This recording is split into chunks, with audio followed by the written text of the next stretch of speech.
దండం పెట్టి బాలరాముని అయోధ్య బాలరాముని నేను చూడాలి అని తండ్రులు కాదు లేదు దేశం వెలుపున. ఇక మరి అందరినీ మాత్రం చూడలేదు కానీ రామయ్య మాత్రం బాగా కనిపెట్టిండు. ఎవరెవరు వచ్చిర్రు ఏంది ఏం కథ అని ఇక చూడు ఎట్లా చూస్తున్నాడు దేవుడు.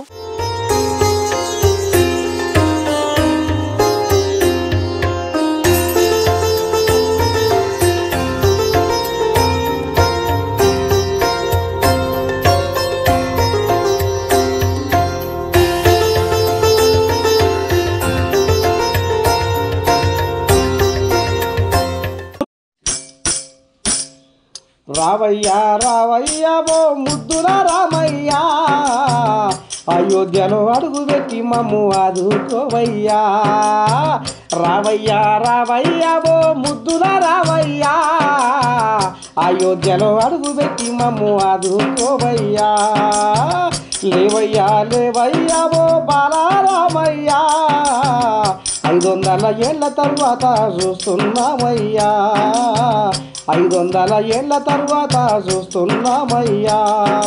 రామసకాని రామయ్య మా నోములన్నీ పండేనయ్యా, రామసకాని రామయ్య మా నోములన్నీ పండేనయ్యా. నిన్ను తలుసుకుంటే మాకు ఆకలి దూపలు లేనేవయ్యా. రావయ్యా రావయ్యా ఓ ముద్దుల రామయ్యా, అయోధ్యలో అడుగు పెట్టి మమ్ము ఆదుకోవయ్యా, అయోధ్యలో అడుగు పెట్టి మమ్ము ఆదుకోవయ్యా.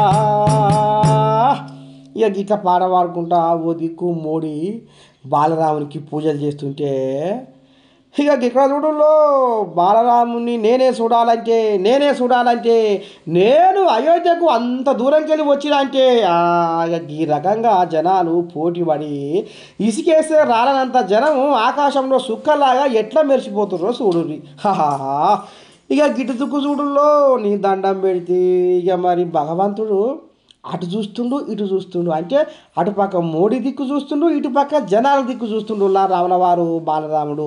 ఆహా ఎంత ముద్దుగుందో ఈ కథ చల్లగుండా.